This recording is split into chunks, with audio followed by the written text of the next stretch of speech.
Church, good morning on this Youth Day. It's Golden Shelley. It's an honor for me to spend some time with you on this English version of our characters out of the Bible and what we can learn from them. I'm going to ask you two things quickly. If you can just share down below, share it on your page. We want to get the word out as a church so that people can also be uplifted and inspired.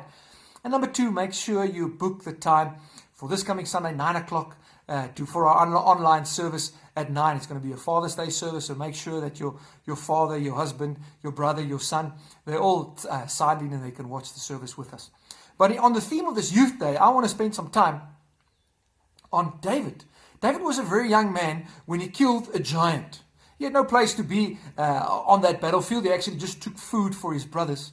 But he was so stirred up by what that giant said, he walked down to that valley and he killed that giant. He changed his life irrevocably. He had a massive change in his life. He married the king's daughter and his life changed. But David had a couple of characteristics that we can learn from today. Number one, the Bible says God calls David, he is a man after my heart. Why? Because David sought the heart of God. He was so focused on worship in the way that he lived and also just singing and acting it out, that out of the 150 Psalms that was written, David wrote 75. Half of the Psalms in the book of Psalms was written by David, and the majority of them was written to song. He was desperate to be in the presence of God. So much so that one of his more well-known Psalms, Psalms 51, when he fell in sin, he was so desperate not to be outside of the presence of God. And this brings me to my second point, because he was so focused on worship. Every time he sinned, he confessed his sin very, very quickly. And he wanted to be in the presence of God, but when he wronged, he was desperate for the presence of God. And you can also go and read this in this very psalm, in Psalm 51.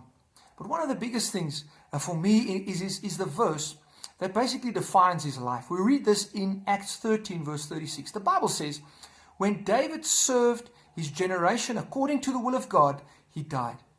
And I know Rizan also referenced to it on Sunday when Esther said, you were made for a time as this. David understood that God wanted him right there in that moment to live out the will of God. May we learn from his life that God placed you here in this moment right now here on earth to make a difference and to live out the will of God. And when we do that, we can die.